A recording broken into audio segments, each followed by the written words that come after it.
Happy Monday. As always, I'm super excited to be here. And today I'm extra excited because not only have I got Lorna with me, I got Esteban Valle with me, who's a dear friend of mine from the student riders back in the days. A lot of stories that have been told and a lot of stories that shouldn't be told. But we've grown very good friends, as all of us student riders do, as we go through those kind of stories together. Not only is he a student rider, well, an OG student rider, he's a lot more than that as well. Since the last conversation we had, because Esteban has actually been on the podcast in the past, since the last time he was here, he has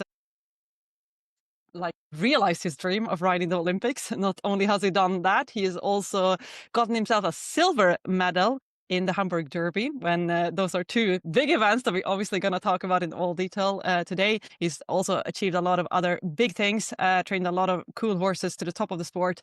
And yeah, I love that you're such a great storyteller, Esteban. So I'm going to just dive into the story and I'm going to let you tell it yourself. We obviously got together a few weeks ago. We ended up competing at the same event, and that's where we saw each other. We hadn't been talking for a long time, but we saw each other at this event. And you started telling me the story about the Hamburg Derby and the Olympics and everything. And I was like, oh my God, this is such a cool story. You have to come back to the podcast and you have to tell our audience this story, because I just enjoyed it every second of hearing this story. So without further ado, I would say, let's dive in. Welcome, Esteban. Thank you very much for having me again. Always such a pleasure. Good. Where to start? How long ago was it that you were on this podcast? Do you remember? I think it was like two. It was, I think, right before the World Games in 2022. So I would say let's go back to then. Let's start there. Tell us about what has happened since then. Well, a lot of things happened. The last time I was here in 2022, as you know, my main goal was the Olympic Games.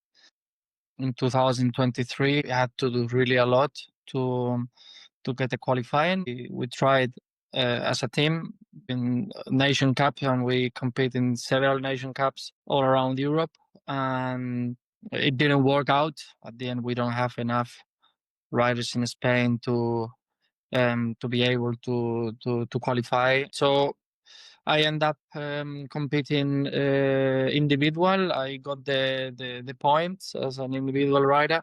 Yeah, I made my dream come true. Then I went through a lot of up and downs in the 2023 season, including horse injured in the middle of the season, and a lot of mental work I had to do. I got myself a sports psychologist at the beginning of the 23 season, because I knew that would be hard, and that I will probably need professional help in the psychology side. He helped me really a lot to control the emotions and to not to become crazy from all the stuff that were going on in my life. I had 4 horses doing full stars, so I'm competing a lot to get the points. We had to do a lot of competitions, a lot going on in that season, and it was really necessary that someone put me together every week and helped me to think in the right way. I love that, and that's probably something I missed as I dove in the introduction, because that was this when we were talking to each other a couple of weeks ago. We were walking our horses in this arena, and something that really hit me was indeed the mental strength and the mindset that you have developed, the belief that you have developed, and the way you spoke about it. Can you tell the listeners a little bit more about what has changed there, your belief, how you go about maybe those more challenging moments? Well, at the end, for the starting with the point that that I knew that it would happen, and once you believe it, then when you really believe it, normally starting with that on that point, sometimes I was okay. It's gonna happen. I don't know how. Sometimes I didn't know how, but I knew it will happen. And I just went through really a lot of up and downs moment, but I never believed it would not happen. I was always thinking it will happen, and that's the thing. No? And of course, it's easy to say afterwards, but really, I never stopped believing that it will happen.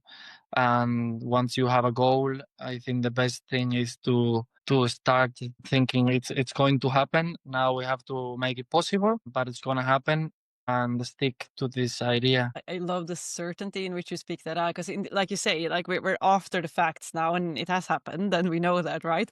But to be able to speak about it with such certainty, even in the moments where it feels a very, very long time, like we're very, very far away, this goal that you've set for yourself, to be able to develop the certainty and the mindset to be like, I know from the depth of my heart that this is going to happen. Like it's almost like you could I guess almost see it in front of you. It's like you can see that it is ahead of you. You might not know exactly when or how long it is going to take or how the path there is going to be, but it's a certainty that I can you speak a little bit more to that, how you kind of managed to develop that? Well, I really believe in the law of attraction, and this is something that I really believe that all this kind of thing, and I in I really have improved a lot my mindset on that year, because I start realizing step by step that bad things that were happening to me had a good ending,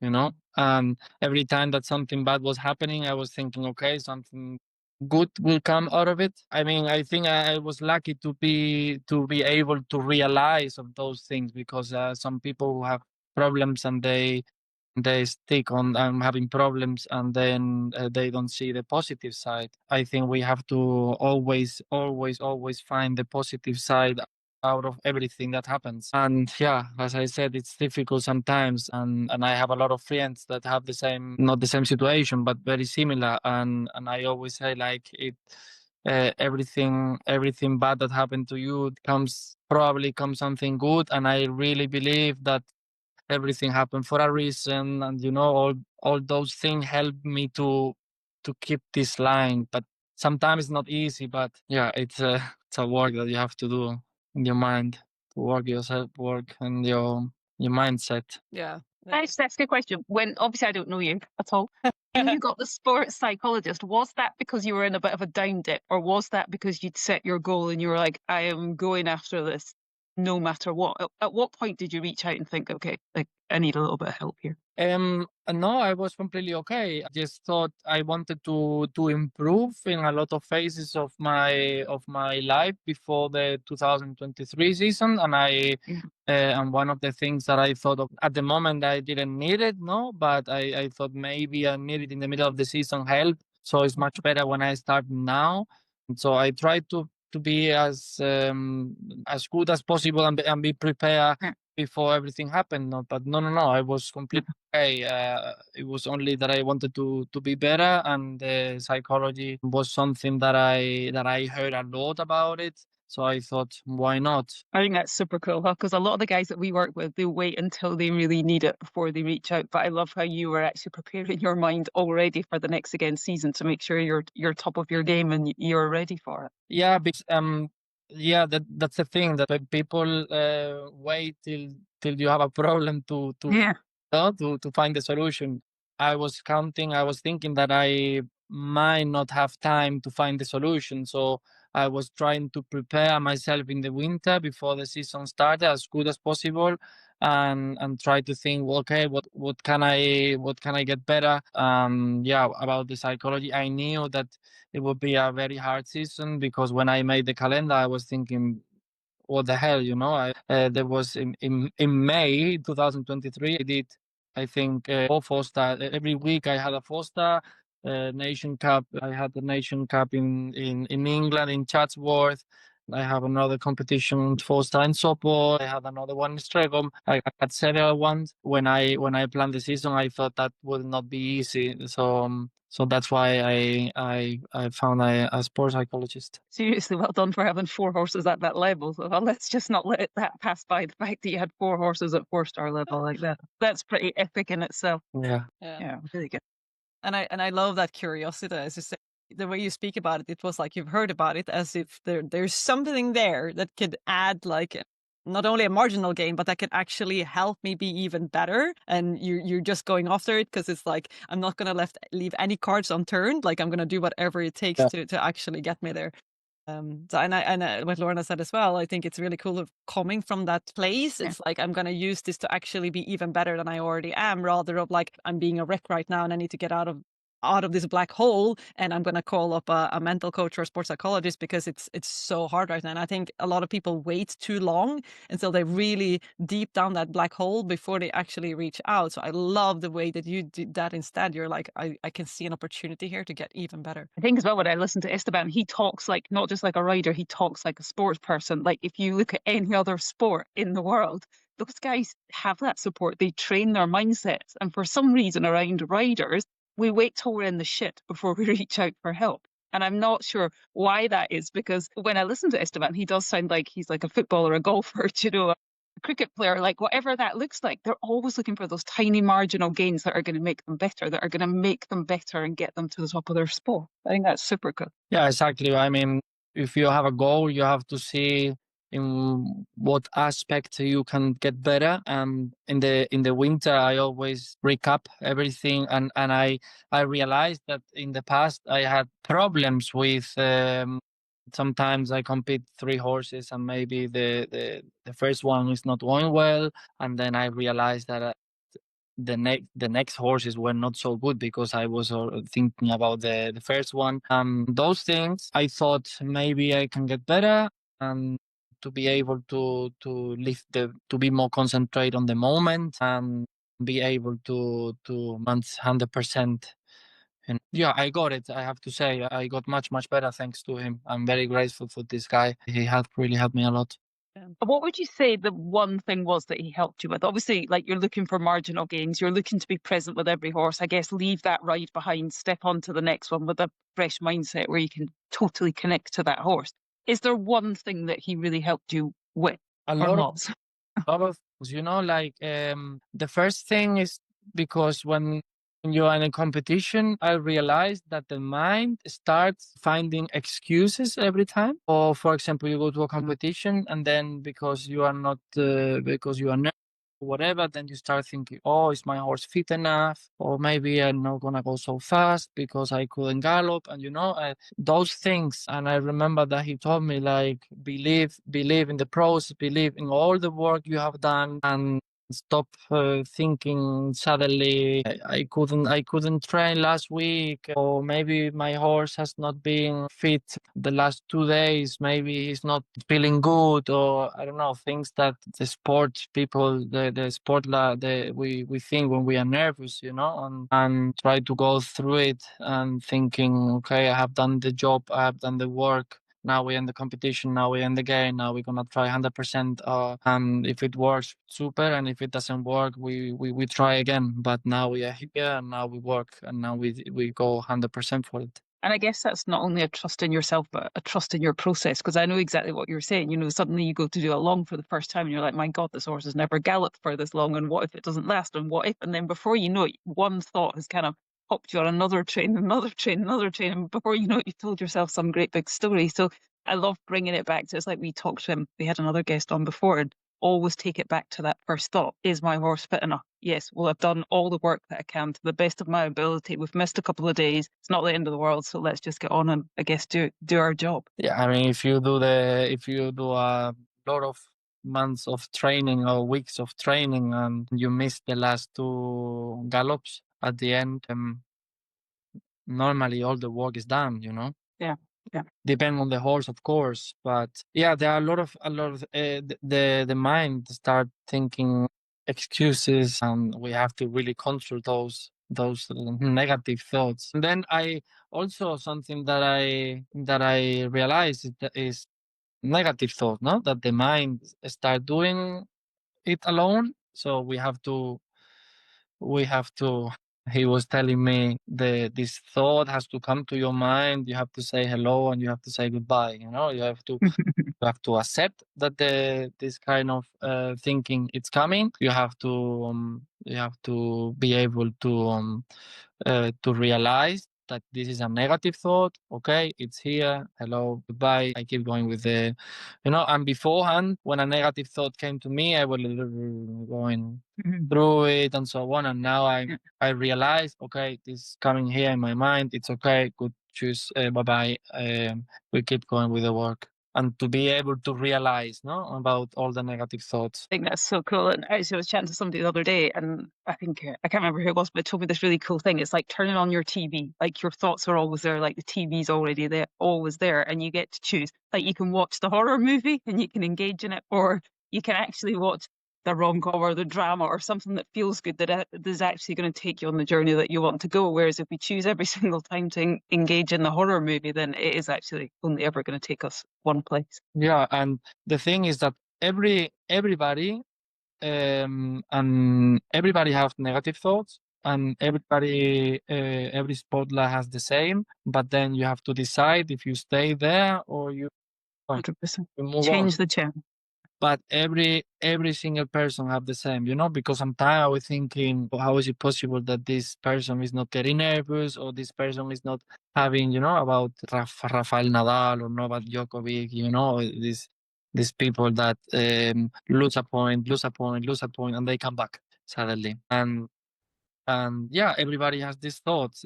It's just a matter of how you control it. Yeah, and I think that awareness, that is something that with our clients when we started, like that's the first thing I start to talk to people about: awareness, develop awareness of what was going on. Because like you said, Esteban, like we all have those thoughts, and we aren't always aware that they're happening. We will feel a certain way, or we'll start to behave in a certain way, but we are not always aware of the thought that actually came before that. Like any kind of feeling or any kind of behavior, any action that we take or not take, it always comes from a thought, right?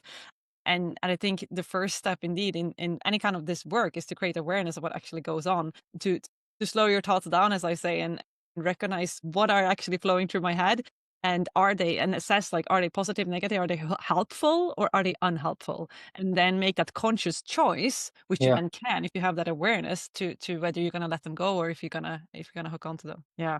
Brilliant.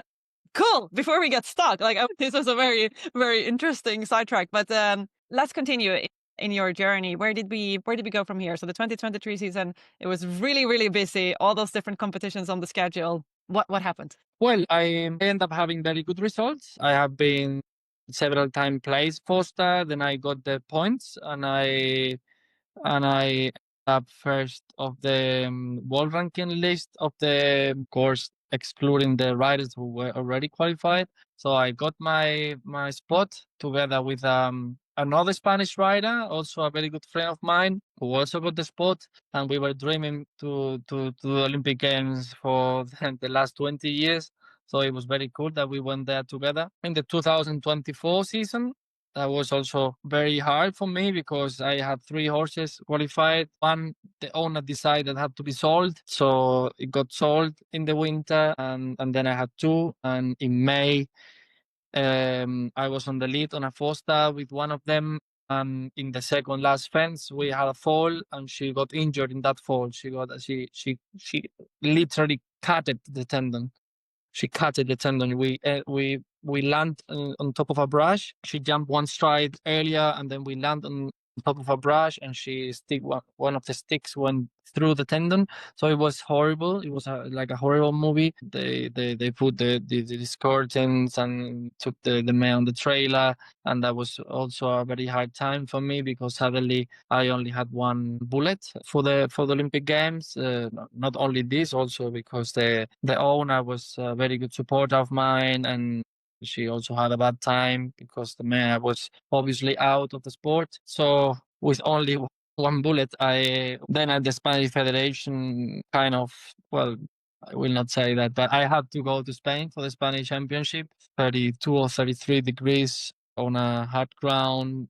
One and a half months before the Olympic Games was also a very tough or very, very difficult pill to swallow, because obviously I wanted to take care of my mare, and we went to Italy, and we were We were placed in the 4-star Nation Cup, and she was good. She was sound. Everything was okay. But of course, the travel to Spain, 4 days traveling to Spain to compete in 33 degrees and high ground. I was not happy with that decision, but I had to do it, so I did it. In the cross country, I was super slow. I had 75 seconds over the time, something like this, but I had to do it, and because once you qualify as an individual, the spot is not for you, it's for the federation. So at some point, I was not the boss anymore, and I had to do some extra work. But we went to Spain, we came back, the MEA survived all the travel and all the things that we did there, and suddenly we had to go to the south of France for a training camp, like 1 week before the Olympic Games. I wasn't happy about it either, especially because of the hot weather and the long travel. But again, I did it, and we went there. At the end, my Mea went to Paris not in the best shape because she did a lot before, especially a lot of travels, a lot of training, a lot of things. But once I was in Paris, I really enjoyed. I really, really enjoyed. I said, I'm here. Now I'm going to enjoy. Indresa, she did okay job. She was very tense. And of course, I was expecting to have less point, but at the end, it was also not catastrophic. In the cross country, she was clear. And after the cross country, she was sore. She was very sore. Then suddenly all the kilometers and everything came back after the cross country. But she went through the trot up the next morning. But for the short jumping, the tank was quite empty, I have to say. She jumped, she finished. I finished the Olympic Games, and that's what I'm very happy about it. I completed my first Olympic Games, but of course I want to come back, and I want to be able to be a little bit more competitive. As everybody say, like you have to be happy that you made your dream come true, and I completed my first Olympic Games. The 2024 season was over. I was very happy about it. 2025 season, I decided to move to a new place where I am now. We moved the 1st of January in 2025. Very happy with the new place. I reduced the number of horses because at the beginning I could only move with 10. So I sold quite a lot before the move. And I started this year a little bit. This year is a transition, no, in the Olympic period. And I wanted to get in the new place, and I wanted to get new clients and starting to teach more, because in English and Spanish I'm very fluent, but in German it was a little bit more difficult. So I learned also more German to be able to train better and so on. And this season has been good. The mayor who was in Paris got the qualifying in the 4-star long, so we got the qualifying for Aachen next year. That was also the main season. The main goal of the season. Then I did also the 4-star in Lumülen. She was also very good. And then I decided to to give her long holidays. And now she already started working, and now we are facing the World Game next year. But this year, the beginning of the season, a friend of mine called me because 7 years ago I told him that I had 2 dreams. One was the Olympic Games, to be able to compete in the Olympic Games, and the other one was to be able to do Hamburg Derby. Because in 2016, the first year I was in Germany, I went to see this Hamburg Derby, and it was unbelievable. I thought the next time I come here, I have to compete. Of course, it's a little bit crazy idea because I don't have a 160 horse. I have never done a 160 course, but some crazy thoughts of why not? The next time I come here, I will compete. And that's a little bit the law of attraction, I guess. Then in 2018, I was helping a friend of mine. I think he broke the leg or something like this. And I was helping him because he had to qualify one horse for the German Championship of Young Horses. So he gave it to me. I got the quali with this horse, and then short before the German Championship, he got on the horse. He went and he did a very good job. In one of the dinner after everything happened, we were like maybe celebrating that everything worked and so on in 2018. That was this conversation. Then he said to me, "Okay, for the Olympic Games it's quite difficult, but for Hamburg Derby, I can give you a horse maybe one day." And then he said, "Okay, you take care of the Olympic Games, and and then we speak afterwards. I did Olympic Games 2024, 2025 this year. He called me saying, "Hey, what about Hamburg Derby? I might have a horse for you." And then in that moment, I thought, "You're crazy. I cannot do this. I'm completely not ready for this." I said no to him one time. He tried again, and he called me, "Hey, come on, what about this? Maybe you can take the horse to your home and then see how it goes." And then I said, no, I cannot do. I don't want to go there and make a bad course or make a mess. Make a fool out of yourself. Yeah, I was like, no. By coincidence, my friend got, I don't know if he broke the shoulder or he injured the shoulder. Yeah, I think he kind of injured the shoulder somehow. And then I said, if you need help, I can go there to ride some of the young ones, because I have a stable and I know how it is when you are injured and suddenly you cannot ride. He's a good friend of mine, so I went to his stable and I wrote a couple of, well, I wrote several young ones and give them the jump and so on. And suddenly he came with a horse he had in mind for the Hamburg Derby. And well, the first day I sat on him, he put like 160 oxa, and then he said, "Yeah, come here. I have in Hamburg Derby this jump that you have to go down this bank. I don't know the name exactly, but this bank, and then one stride, 160." And he had one because he's a very big fan of Hamburg Derby. So he built up one in his home, and he said, let's come here and we try this. So I did this thing, and then he jumped and he put a one. It was not a big upright. It was 140. Well, it's big enough, but. And then he said, "How do you feel?" And I really felt good. And I said, "I feel good." And then he said, "Yeah, take the horse to your home and then train with him." Then I said, "But I have never done so big jumps." I mean, and he said, "You have a good eye. You ride very good. Come on, take the horse and we try." So I took the horse home, and I was looking at the horse thinking, "Man, you have to carry me over the biggest and the most difficult course of the world, because this course here in Germany is well known by the most difficult course of the world." Nice. And I was thinking that I don't know you, don't know what you're thinking, I don't know, but normally I have a relationship with every of my horse, but with this horse, it was like a unknown person.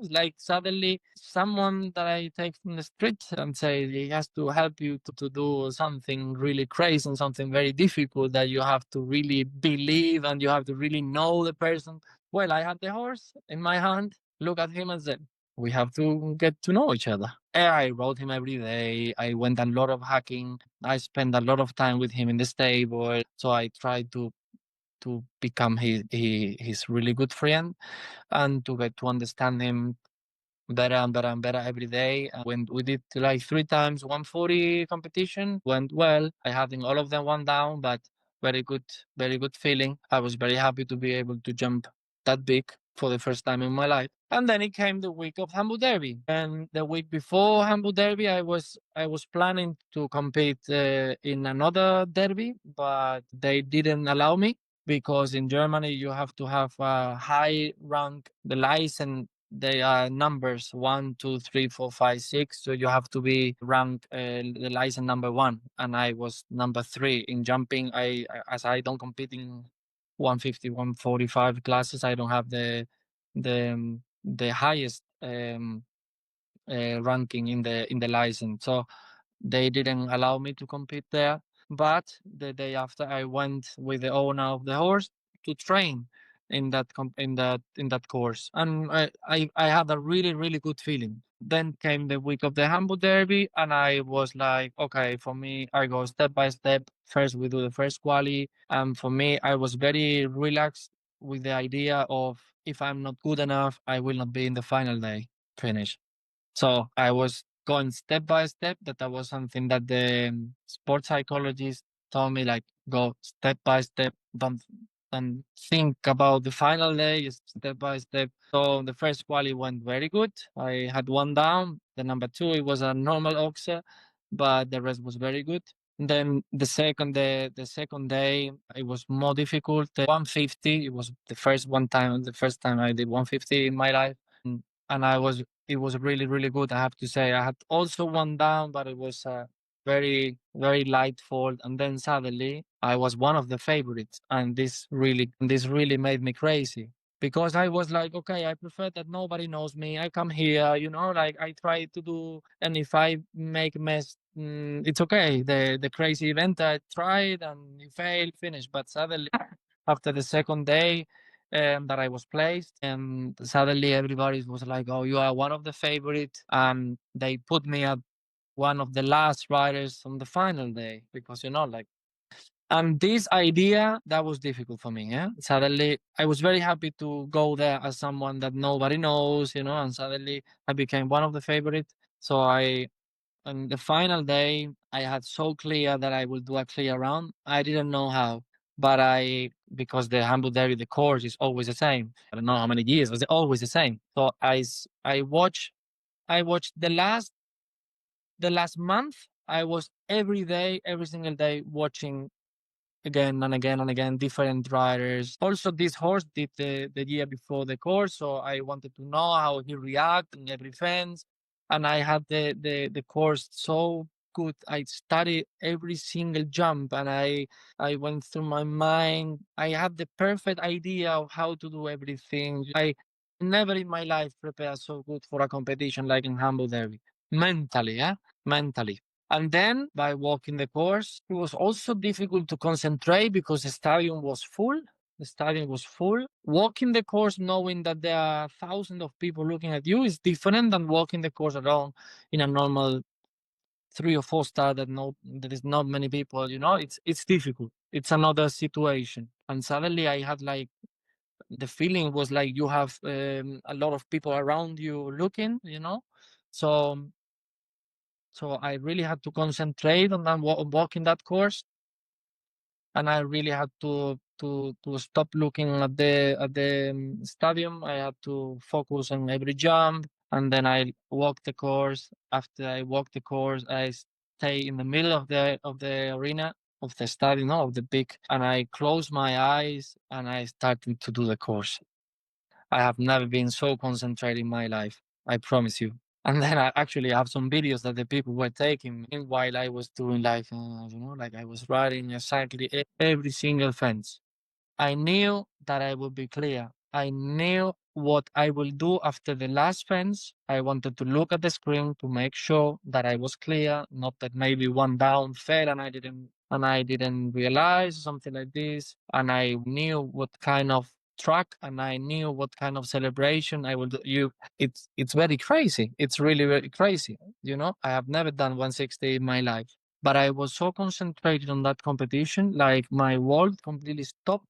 Only that week, it was only that competition, and that's why I not only plan how I will jump every single fence, I also plan how I will celebrate it, and it worked. It worked. I think we can say it worked. Yeah. It was unbelievable. It was the most epic story. I think probably I will not have a better story to tell to my grandchildren, like to my family, because that one was really epic. Well, after, because for me it was the main thing was to finish the course, right? Then we had a jump off. I didn't watch any video of the jump off because I didn't expect that I will do clear. I never ever watched the jump off videos. And well, everything was so fast. It was first, I was the only clear, and then Andre was one of the last rider. He also was clear. I think he won Hamburg Derby 3 or 4 times. I'm not sure, but he won already. Super experienced rider, won Aachen. It's an amazing rider. Only to be able to do a jump off with this guy for me was a pleasure. For me, it was a present.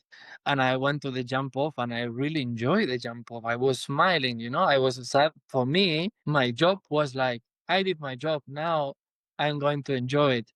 And in the jump off, owner of the horse, he told me, don't go fast. Jump, land, and turn. And don't go fast. Just turn quick. Apparently, not only in the first round, but in the second round, there were turning point. Is the only jump off in the world that you have compulsory flags. I missed that flags. So at the end, my jump off didn't count. I was second. But actually, I had one down in the jump off, and the other guy had 8 points. I could have won, but I was very happy only that the fact that I did clear in the first round. And for me, and really, there are many people who say, what a shame. And I always say, shame? was a present of the life, you know. It's a for me to be able to do a clear round in that course. Not one single moment I think about, oh, what a shame that I missed that turning point or something like this, you know. Like, nobody told me it was a turning point and I couldn't walk the course or something again. So for me, jump off is the shortest way and the fastest. No, that's what I did. But as I said, very happy with the first course, and I never ever think about what could happen if I go behind. Maybe I go behind and my horse slipped and I fall. You know, who knows? Who knows? Only very happy that I was able to do clear round in that course.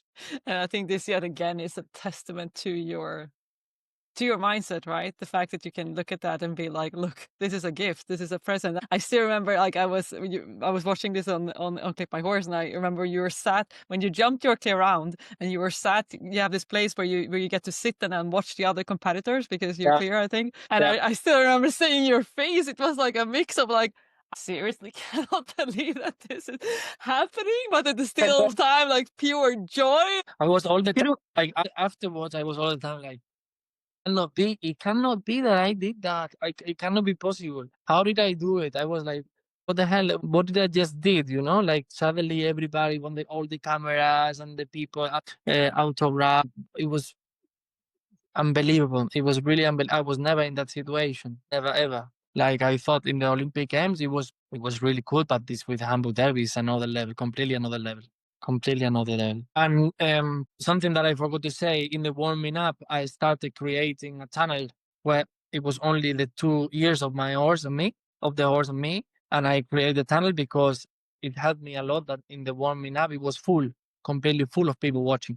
So it helped me a lot that there were many people. I created a tunnel and I really concentrate, and I started talking to him. That's something that I didn't tell you. I was talking the whole course. It was a way to set in a bubble where it was only me and the horse and the jumps. And I started. You can actually watch in the video on YouTube. You can hear me talking to the horse, explain every time we go to the jump, explaining, and saying everything to him. Get myself together and to relax and to be able to keep going in that tunnel, in that bubble. Yeah. And there's so many questions. I think it's. Let me go first. I think it's so cool though. Like, it's not a coincidence, because when I hear you talk, you said mentally that is the most effort you've ever put into a competition. Like, there was no other way. It's like when Nick Skelton talks about winning gold. There is no other way, because you'd mentally rehearsed that course so many times. You'd watched that horse jump it. You'd watched every other horse jump it. Like, you had it in your mind. There is no other way. Although it still came as a surprise. Like, you were ready. You'd done it before. Yeah, totally. Visualize it 1,000 times. Yeah. 1,000 times. No. It was. Yeah. And they say that visualization is 80% as effective as actually doing something. So if you're off or if you're injured, if you visualize, when you get back on, your subconscious is like, well, hey, we've already done this. Like, we've already ridden this 100 times, or how many times you visualized it. So there is no other way. Like, it had to work out. And it did. No, it was great. It was great. Something that you told me as well, and also part of the mental preparation that you did for this, obviously, because what I thought was also really, really impressive, and maybe that is the difference between the Olympics Games. I mean, you are a 4-star rider, and you've ridden a lot of 4-stars, so you kind of, even if it's Olympics and it's something completely different, but you had kind of done it. But I guess in this case, it was different, because as you told me when we were talking about this at that competition, is like I had never really jumped a 140. So okay, first I had to start to believe that I am a 140 rider. I had to start to believe that I was a Derby rider, and then once I got through the first rounds, and then I had to start believing that I was a 150 rider, and then I got to the final, and then I had to start believing that I was a 160 rider, and then I had to start to believing that I could actually win this thing. Like, how did you do that? Yeah, I remember in the warming up, I think that I told you in the warming up, I tried to convince myself. I had to convince myself that I was a 160 rider. And I started, okay, I know this. I'm gonna make a story. I'm gonna be the first Spanish rider to do clear round. We're gonna get it. So that's why when it happened, I was like, no, what the how did it happen? happened? And how did it happen? I was like, I couldn't believe that suddenly, bam, it was real, you know? Like in 10 minutes before, I was like, you can do it. You are 160 rider. You're going to do a really good job. You're going to make the first Spanish rider to do clear around here. We're going to make story and everybody will get crazy. And suddenly, fuck, it happened. And I was like, I couldn't, Now you I really couldn't believe, but I was the whole time, every minute I was like, no, I was smiling and saying, no, how did it happen? How did it happen? Unbelievable. I was just going to say, now you have the recipe to win badminton, Burley. They'll be like, yeah, here's the Spanish guy that just law of attraction manifests everything, rides these courses. Now there's no reason why you can't win badminton and Burley. It's on my to-do list. It's on your to-do list. We'll put it out there Oh, because I it's love just it. like whatever you put out there, you achieve. So like you might as well say it out loud now. Speak your goals out. Tell us when you're going to badminton and Burley, and tell us when you're going to win. Yeah. You will see me one day there. And I know that this is so cool as well. You're like, yeah, it's not on your wish list; it's on your to-do list. Like you know that is going to happen. Again, you speak of that certainty, and I also think what's really cool that I have to call out here is when you speak to yourself and you're like, you are going to be the first Spanish rider, the right clear. Just the distinction is how most people speak to themselves when they go competing, right? Most people haven't done any of this work and are probably not even aware of this, right? We rather visualize and speak to ourselves very negatively in our minds. It's like, I might crash into the first fence, or I might make a fool out of myself, or those people on the sideline, they might think I'm crazy, or I might land in the middle of an oxer, or, some people are aware of that this is happening and some people aren't. But fact is that when we start to actually, become aware of our thoughts, a lot of it is actually, like we said in the beginning, negative, unhelpful, right? And I think it's so cool how you have, maybe it is through the work that you've done with a sports psychologist, but you've actually like constantly feeding yourself with, what a lot of people refer to as positive self-talk. They are like, and not only like, I'm great, like you speak of it's like, I know that this is going to happen. Like I am going to be there. And you reframe it is in very positive outcomes and the outcomes that you want, that you dream of, that you want to realize. For me, it was also like kind of a game to be able to like I got the chance to be there. Never did that before, and it was for me really not the same feeling that when I go to a foster and I have been training a lot and I know the job and I know what I have to do. It was a gift, and I knew that if it doesn't work, it's okay, like everybody would say, like it's normal. He never did that. It's normal that he fuck it up. So it was also okay for me to fail. Was something the normal thing would be to fail. The extraordinary thing would be to do clear round. So I was like, let's go for the extraordinary thing, because the ordinary thing, it's like too easy. Like everybody's like the whole eventing world was suddenly when the people saw that I would be on the final Hamburg Derby, then everybody was watching, huh? And the people wanted blood, the people wanted action, the people wanted blood. And yeah, the normal thing will be to fail, no? But for me, it was like, okay, let's try. I only have one chance. I don't know when I'm gonna be here again, and that's why it was. I was not really. I was nervous, yeah, of course, but I was really enjoying it. It was a present of life. That was really a gift of life. It's so cool, isn't it? Because when we work with people like this, it's interesting when you step into something. So it's still equestrian sport, but it's not your identity. It's not who you are. You are not the show jumper. You are Esteban the eventer. And it's almost like you go in with that mindset, exactly what you're saying. Like it's a gift. It's what a joy. Like just be grateful that you're actually here. And like you say, if it doesn't work out or you screw it up, well, hey, you go back to your day job and you're known as Esteban the eventer, which I think it takes pressure off people. And when I listen to last year, I ran a couple of marathons, and just as my husband trained me, and I think it's that thing, well, if you don't get your time, I was desperate for under 4 hours, but if you don't get it, well, it doesn't really matter because it's not your sport and it's not your thing, and just give it a go and see what happens. And if it doesn't work out, then you just go back, and nobody knows who you are anyway. They're just that crazy chick that's out there running 2 marathons in a year. And Yeah, I think everybody could take a little bit of that with them into everything that they do. yeah. Just give it a go. Just give it a go. Just give it a go. Let's try. Now I am, for many people, they don't even know that I'm a inventor. They know me because of Derby. Now you're a Hamburg Derby rider that does a little bit of eventing. So 2 weeks ago, I was talking to one lady, and she didn't know I was an eventing rider, and she said, "You are," because I said about Kronenberg. No, I said, "No, I was in an eventing show in Kronenberg in Holland." "And you do eventing?" I thought you were only a show jumper. I don't know how many people who only think that I'm doing show jumping. I'm doing both. Did it make you want to turn show jumper? I do. I really want to. I really want to. I mean, and I'm in that direction now to get In that direction. jumping horses, and I mean, I can do it now. I prove to myself that I can do it. So I really want to go back to jump another 160 course. You know, Right. it's a matter of time. One of my goals is to be able to do a nation cup in jumping and eventing Amazing. same year. So, And you actually get prize money in show jumping as well. yeah, I think my plan is a little bit to earn the money in the show jumping and to spend it in eventing. That's my plan. But you're actually a smart one because you find a way to earn money and not just spend money. So that's really good. Eventing is my hobby. You spend $2,000 and you come home with a rosette and you're over the moon.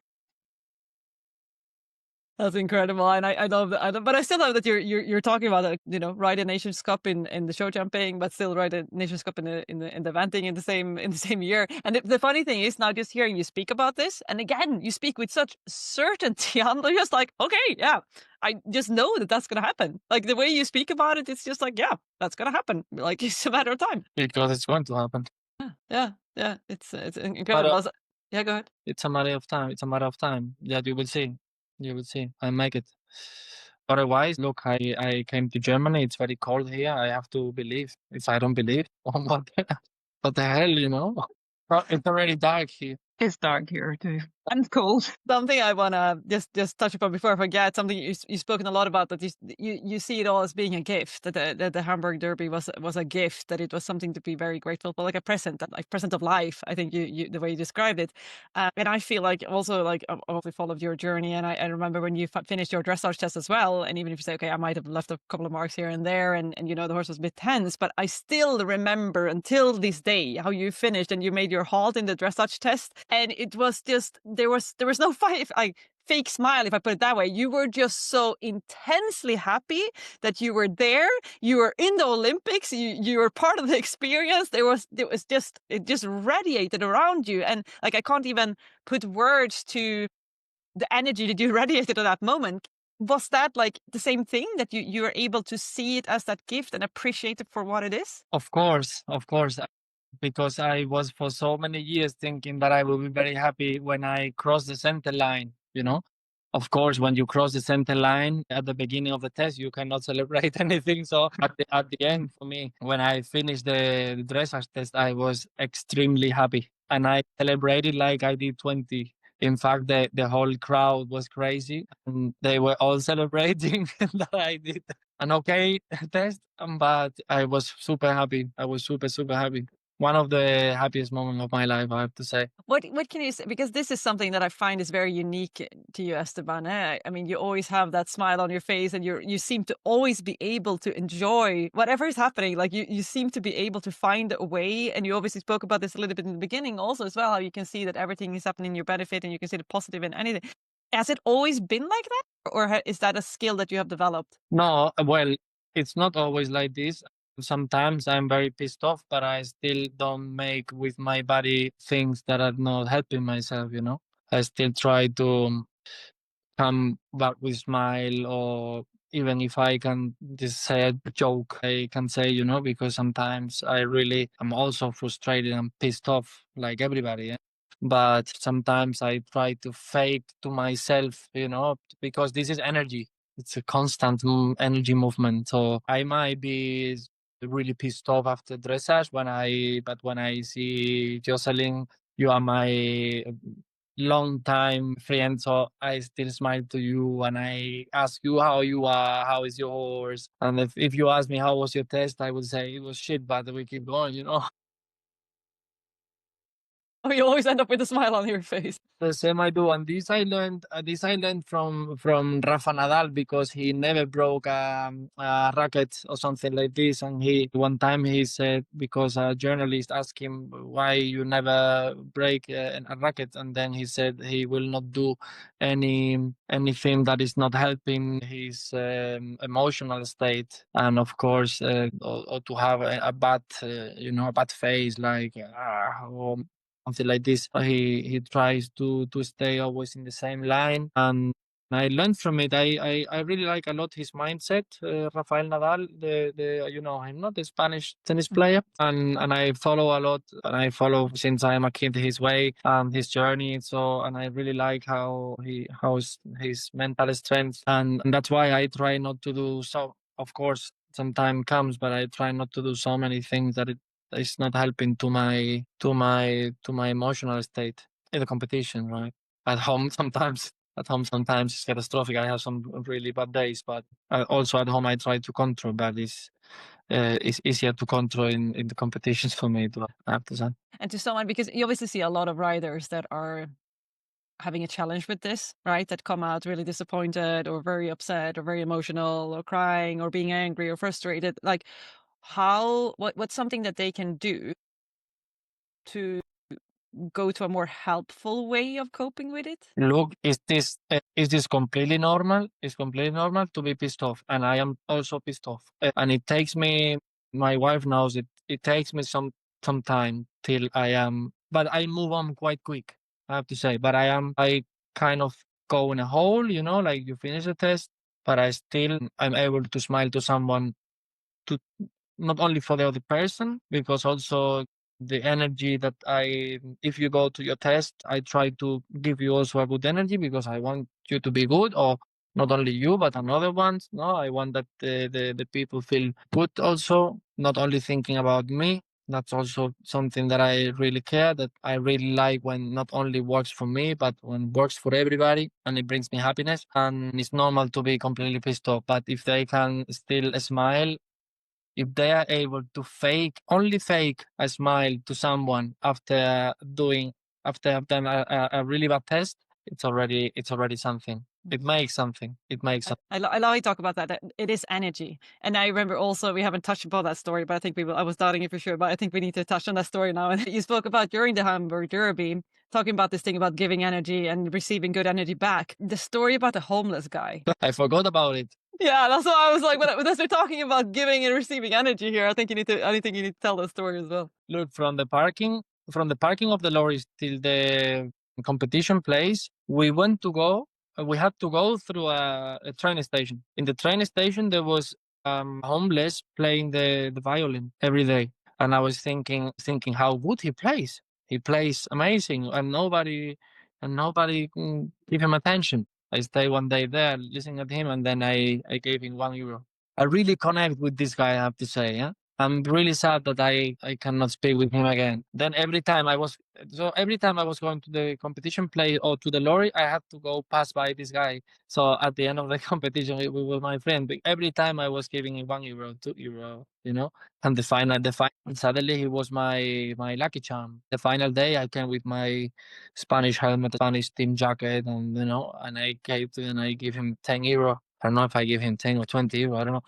I gave him the money and I gave him a hug, and I said to him that he was giving me luck, that I was competing in a competition here and so on. The guy was looking at me saying like, "Is it? What the fuck are you? Get out of here! Give me the money and get out." For me, it was a lucky charm. He was giving me luck every day, and it was at the beginning. At the beginning, I thought about karma. I wanted to have the karma by my side. I know it's a little bit faking, because you have to be a good person, not because of the karma. You know what I mean? I tried to be a good person, not because of the karma, but I also wanted to have the karma by my side. So I thought, I'm gonna give him €1, And then after the first quality, it was good, and then I gave him when I went back, and then I gave him another euro. Okay, now it was a tradition to the homeless, and I said to him, yeah, he was giving me luck. He was like my lucky charm. I was attaching to everything, I was attaching to everything that I could kind of do. Okay, the karma by my side, visualization, plan everything, and all the things that I could do, to be able to face this course in the best possible mental state. It was very welcome. Yeah, incredible. But I think this yet again, to me, this says two things, right? First of all, the amount of focus, energy, dedication, the intention that you put into this show. It was not a coincidence that it worked out, right? It was down to small details like this one. And then the other thing is obviously this thing with giving and receiving energy. Like you were obviously, I mean, we always say money is energy, right? You were not only giving like money to him, you were also standing there chatting to him, giving the attention when no one else was. And you also you started believing that, look, there is such a thing as energy, or you already believed it beforehand. And it, like the fact that you were kind to him, you were happy to him, you were, giving him things like I am also a little bit out there, and I'm also a little bit woo in that sense. And I know for some people they're like, you're crazy. But I am also like, whatever works, keep on doing it. Yeah. Yeah. Just in the same way that we talked about this, how, we both believe that the universe has our back. Like we believe whatever happens to it, it is in our greater good, right? And I talk a lot about this on this podcast. Some people, again, they think I'm crazy. Yeah. But I think it not only do I believe that it helps me, I also, it helps me mentally to process and go through those things, those moments that maybe are a little bit lesser, or when it doesn't quite work out the way you had thought. But I can see that there's a greater plan, there's a greater scheme of things, and that I'm learning something today that will be valuable going forward. Yeah, it's whatever works for you, or whatever you need, and whatever you need to be able to feel good in your mind, do it. It's and this is also something that the psychologist told me, like, think about yourself, what you need to feel good. If you need that someone brings you whatever, just don't think, I'm not gonna disturb my groom to go now to the lorry, what is far away, just think about yourself. And this is something that I really learned. I try to think about myself.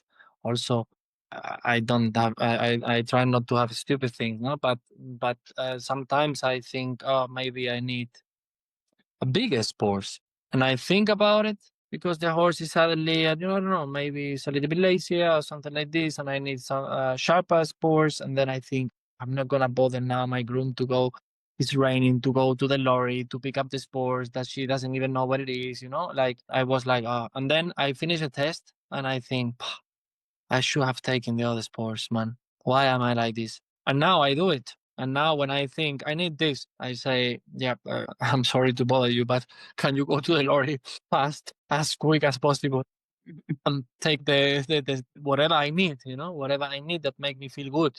Or that, or whenever I think that the horse needs something, or a martingale, or I don't know, whatever. Yeah. Brilliant. Good. I think we're coming up to the hour mark. I feel like I could still talk to you forever, Esteban, and I think it's incredible to listen to your stories. And the best thing is, I know that there's so many more stories that are going to come, so we might need to do this every 3 years that Esteban comes back and he tells us what he has manifested in the meantime. It's incredible to follow your journey, and I love how you share so much on your Instagram as well. So we'll put in the show notes, obviously, all the details where people can go on and follow you. Before we close off, first of all, Lorna, do you have any more questions for Esteban that you want to ask? No question, but I guess just a summary of everything. And if you were to summarize the person, the ideal person that's done work on themselves at 100%, I'd say it's you. And when you talk about frustration in those moments where you get frustrated, that is one thing I've learned the more I've done this, is to actually let people be in that space and not get stuck there. But when you say to somebody, oh, what's the positive? And I've been through there. Just you've done it to me. I've tried to do it for you. But sometimes it's okay just to be in that space. Like you say, do something that changes your energy and then find the positives, find out why it's happening, what you could have done better, all that kind of stuff. And the second little bit is just, I think it's not as woo-woo as you think, because subconscious grows what you sow, for sure. Whatever you go to bed thinking essentially manifests through the night, and you wake up in the morning and you have the same thought in your mind. I always say, it literally grows the little seeds that you plant, and everything that you are planting is in the setting your coordinates to where you want to go. I am going to be successful. I'm going to make this happen. I'm going to freaking well find a way. And I think it's not just manifestation, it's action and manifestation together. And 100% that is working for you. So anybody who's actually listening thinking those guys are nuts and it's so woo-woo, it's not. You know, I say this all the time, but you can't grow strawberries if you plant tomato seeds. It ain't gonna work out. So super well done to you, and it's so lovely to meet you and hear all your stories, and I hope you come back and tell us some more stories. You are very welcome. Esteban, do you feel like there's something that we missed out, something that you wanted to share with our audience, people out there? Probably I will remember in 5 minutes, but at the moment I think we cover a lot. Is there anyone that you want to give a shout out to? Any sponsors or people, owners, someone that you want to? Now you have the opportunity. I want to say hello to all the eventing riders in the world, and let's work in the winter for a better performance in 2026. Huh? Ben, I'll say. Have to be strong over the winter now. Now comes the depressive time, and the time where I always think, what am I doing in this country? But now is the time to be strong, and now is the time to work. to work on the basics. I really like the winter because I start working a lot and I go back to the basics. And yeah, I really like the winter work, I have to say. I don't like the cold, but the rest with the training, I really like it. So I invite everybody who is listening to go back to the basics over the winter, work in the dressage, and we see us in 2026. Amazing. Can't wait. Cool. If you've listened to this podcast and you enjoyed it, do make sure you follow this podcast so that you get notified when new episodes come out. And if you want to dive deeper into the work that me and Lorna do, you go to mindeq.eu/weekly hacks. Thereby you can sign up to receive weekly mindset and performance tips to your inbox on a weekly basis. And I just want to say thank you so much to Esteban. As I already said, we will put all the details to where you can find him, follow him on social media, etc. in there. And I'll speak to you guys very soon. Bye-bye. Thank you so much.